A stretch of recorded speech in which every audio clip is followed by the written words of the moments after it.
ভারতের পক্ষ থেকে পুরনো অভিযোগ, দেশটির বিভিন্ন ক্ষেত্রে অবস্থান করছে অবৈধ বাংলাদেশিরা, কিন্তু এর পক্ষে অকাট্য প্রমাণ দেখাতে পারেনি ভারত।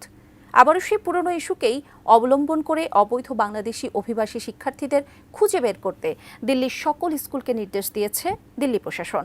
অন্যদিকে বাংলাদেশিদের জন্য ডিটেনশন ক্যাম্প তৈরির ঘোষণা দিয়েছেন মহারাষ্ট্রের মুখ্যমন্ত্রী।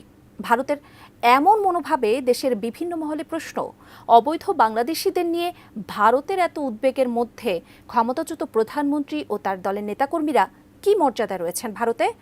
বিস্তারিত ইমতিয়াজ আলমের রিপোর্টে।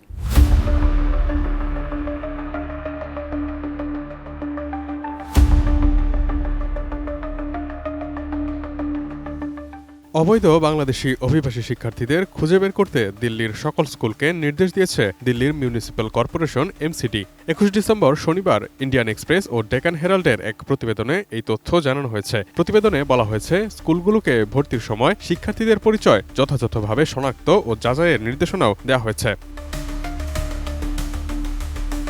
টাইমস অফ ইন্ডিয়া বলছে, গত ১২ ডিসেম্বর জিএনসিডিটি বা রাজধানী দিল্লি পরিচালনা সরকার প্রিন্সিপাল সেক্রেটারির সভাপতিত্বে ভার্চুয়াল একটি বৈঠক করে এমসিডি। সেখানে অবৈধ বাংলাদেশি অভিবাসীদের বিরুদ্ধে প্রতিরোধমূলক ব্যবস্থা বাস্তবায়ন নিয়ে আলোচনা করা হয়েছে। খবরে বলা হয়েছে, বাংলাদেশ থেকে আসা অবৈধ অভিবাসীদের জন্মসনদ না দেওয়ার জন্য ভারতের জনস্বাস্থ্য বিভাগকে নির্দেশ দেওয়া হয়েছে। পরবর্তী সময়ে এমসিডি শিক্ষার্থীদের পরিচয় সঠিকভাবে শনাক্তকরণ ও যাচাইকরণের নির্দেশ দেওয়া হয়েছে।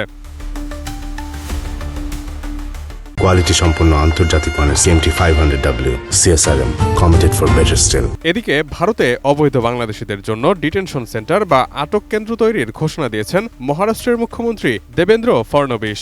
২১ ডিসেম্বর শনিবার ভারতীয় সংবাদ সংস্থা ANI এবং হিন্দুস্তান টাইমসের এক প্রতিবেদনে এই তথ্য জানানো হয়েছে। কট্টর হিন্দুত্ববাদী ক্ষমতাসীন দল বিজেপি থেকে নির্বাচিত মহারাষ্ট্রের মুখ্যমন্ত্রী বলেছেন, সাম্প্রতিক সময়ে আমরা দেখেছি যে অনেকে মাদক ও অবৈধ প্রবেশের মামলায় গ্রেফতার হওয়ার পাশাপাশি অবৈধ বাংলাদেশিরাও গ্রেফতার হচ্ছেন। তারা সকলেই বিদেশি নাগরিক। তাদের সরাসরি আমাদের জেলে রাখা যায় না, তাদের ডিটেনশন ক্যাম্পে রাখতে হয়। তাই বৃহন্মুম্বাই মিউনিসিপ্যাল কর্পোরেশন বা BMC আমাদের ডিটেনশন ক্যাম্প তৈরির জন্য জমি দিয়েছে, কিন্তু সেই জমি ডিটেনশন ক্যাম্পের নিয়ম মেনে চলে না। তাই আমরা BMCর কাছে অন্য জমি চেয়েছি, যেন মুম্বাইয়ে একটি ভালো ডিটেনশন সেন্টার তৈরি করা যায়।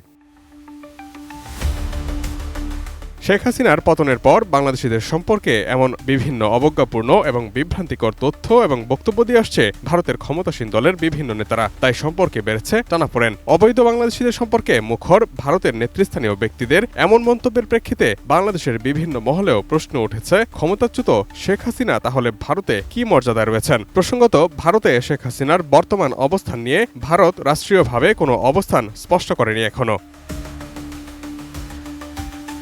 Imtiaz Alam, desk report, ATN news.